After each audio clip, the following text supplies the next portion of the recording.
Yeah, I still have a lot of questions on Joe Biden. I can't wait for the tell-all books to come out. What do you think? I mean, I think he just did this interview to try to get himself back into the spotlight for more speaking gigs, which he's not getting booked for. He got booked for, I think, one that was a complete bomb. He tried, whatever. But Is that listen, is that the one where he's talking about black people on the buses? yeah, they call them colored kids. Yeah. Yeah, they call them the colored kids. Yeah, and I think with $300,000 for a speaking engagement, whatever it is, and he couldn't take the cue that the music was still playing. He just started rambling. But anyway, the regretful decision of him leaving, he didn't have a choice. We know he didn't have a choice. They forced him out. The party forced him out. It was a coup, and then they hijacked the Democrat nomination for president of the United States, and they gave it to Kamala Harris, and they completely just subverted their own constituency and their own voters, and they didn't care. And those people are such morons that they didn't even realize it, that they bought into the coup, that this is the best thing for moving America forward Right. in maybe into communism. But no, Joe Biden doesn't know what planet he's on, and now he's going to sit home while Jill has her new job in some think tank somewhere, drooling on his grandchildren. It's really sad. It is. It's been such an ungracious fall from grace for Joe Biden and his whole family. The next clip I've got, because he wasn't done there. So apparently there's like a Biden book tour that's kicking up right now. And he and the former first lady joined the cows over at The View this week, where some people in hair and makeup said that Joe Biden actually kicks Joe under the table when she wants him to stop talking. And when he stops talking, she completes his sentence for him. And that's just come out over the last 24 hours. I thought it was pretty crazy to see. We're starting. I mean, I thought that she would have some kind of like a shock collar buzzer for him or something, but no, apparently it was just old school kicking under the table when she wanted him to stop rambling. Now, when you talk about why Kamala Harris lost in the last election cycle, again, it's because she was literally the most unelectable candidate in the history of this republic. Yeah. By a lot, and there's been some awful ones.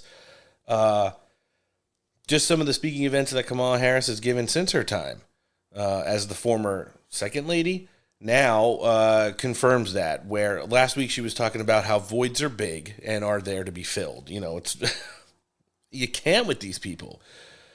But again, when you talk about the Democrats right now, the lack of leadership that they have within the party and the continuation of the narratives that helped them lose everywhere in the last election, well, here's sleepy Joe Biden on The View the other day talking about exactly why Kakala lost the presidential election. Check this out. And it was like 2016 all over again. Yeah. So why do you think the vice president lost, and were you surprised? I wasn't surprised, not because I didn't think the vice president was the most qualified person to be president. She is. She's qualified to be president of the United States of America. Right. But I was surprised. I wasn't surprised because they went the route of the sexist route, the whole route. I mean, this is a woman. She's this. She's that. I mean, it really. I've never seen quite as successful and a consistent campaign. Oh my God. Undercutting the notion that a woman couldn't lead the country, and a woman of mixed race.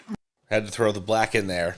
Listen, misogyny is never going to, ever, move the needle in a general election, especially for president of the United States. Nope. No one is going to care enough to not vote for somebody because they're a woman. It's because she was unequivocally unqualified to be the commander-in-chief of the United States of America. Listen, the Democrats tried their hardest to push this plan, and it almost worked.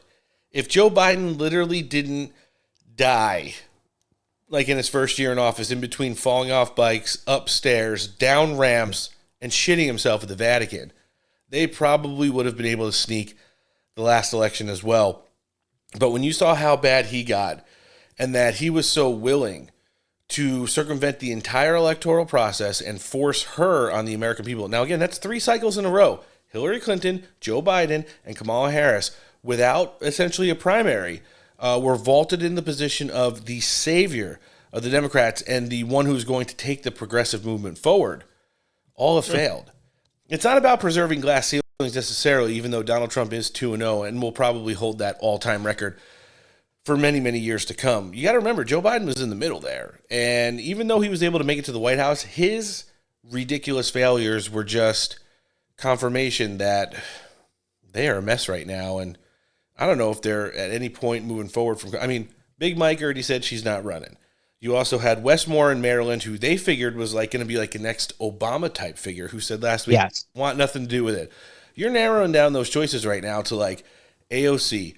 Bernie Sanders is going to be 87 before the next election, 91 when he would supposedly finish his 4-year term. Gavin Newsom, J.B. Pritzker, Gretchen Whitmer, like, how do any of those candidates carry nationally? I just don't think they do, Alan. What do you think?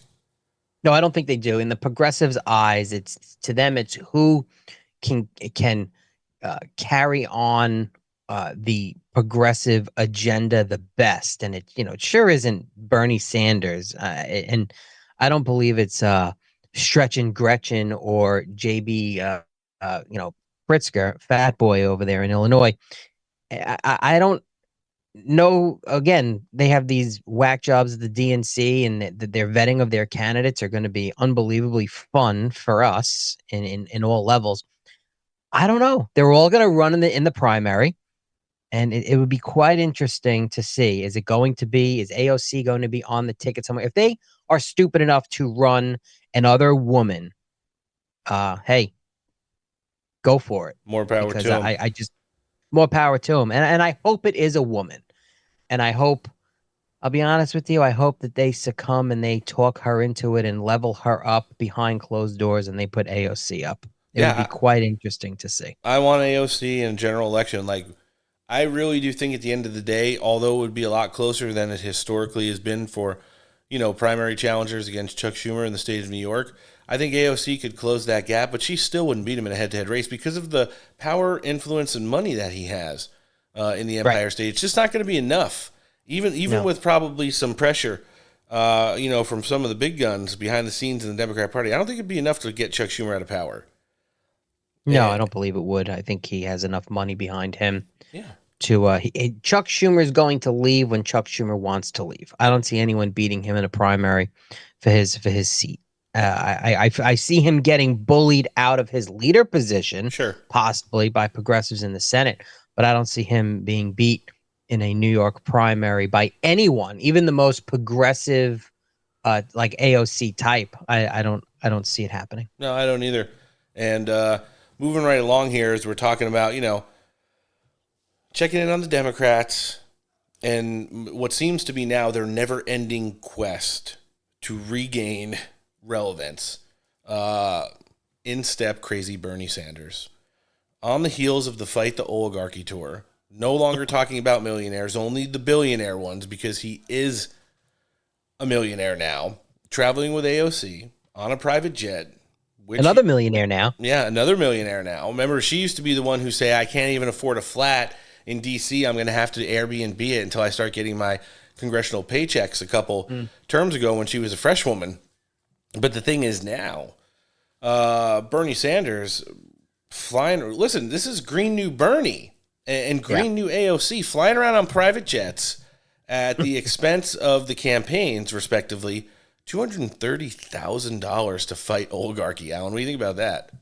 Hey, listen, if they're fighting the good fight with a lot of money, they're the epitome of a lot of money and privilege, and it's quite interesting. Fight the oligarchs are now fighting the oligarchy, and that's another thing they talk about in some red states where they're able to pull like 10, 13, 15,000 people. I just want our listenership to understand, when they try to push that narrative on you, you do realize, even in red states, when they have elections, especially general ones for like president, it's not usually 100% for Republicans and 0% for Democrats. Right. You guys understand that, right? They do realize that Republicans are not showing up to the fight the oligarchy tours in red states, right? Like it's literally we're in a red state, and it's the retard Democrats that live in red states going to the retard Democrat rally in the red state. It's not Republicans. Like, I really try to listen for the narrative through the narrative and the way that they're spinning it as, oh yeah, we're going like to the middle of Idaho and places like Texas and, even in Florida, and we're getting 10,000 people. I was like, well, no shit. Donald Trump only won those states by like 40%.